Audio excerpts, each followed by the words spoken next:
directory, so for simplicity, you'll just have to trust me when I say that it refers to the associated file in the etc/pam.d directory for authentication. In this case, that file is etc/pam.d/system-config-security-level. It's a real simple-looking file. It includes 3 directives, or 3 modules, and the modules we discussed in more detail in another video. The modules are straightforward. For example, the auth module includes auth directives from another file named config-util. The account directive includes account modules from that same file. And the session directive includes session directives from that same file. So let's look at that config-util file. We have auth, account, and session directives, so all these directives are included. First, the auth directive. The sufficient option means that if the condition is met, access is allowed. The rest of the file is ignored, and that makes sense.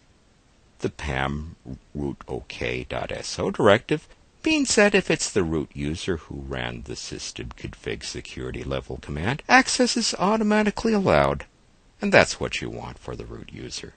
The next auth directive checks the timestamp of the last authentication. In other words, the last time the root password was given for this command.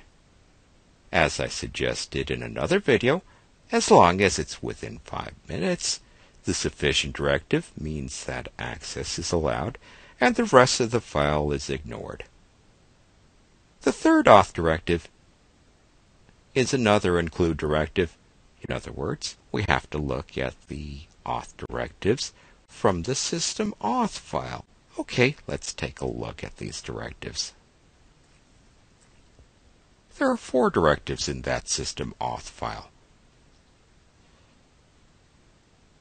The first directive sets an environment variable associated with typing in that root password. The next directive takes the root password from what's typed into the text box.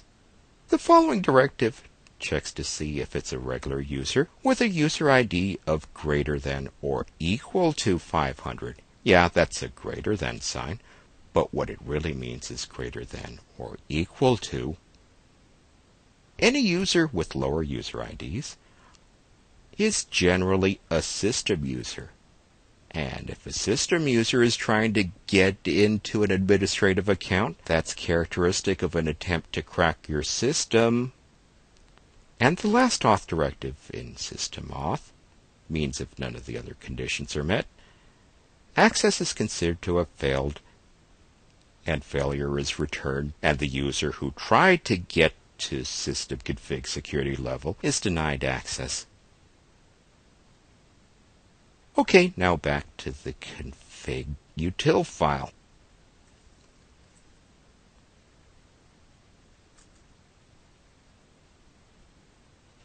The account directive, as it is required, authorizes access if the account is legitimate.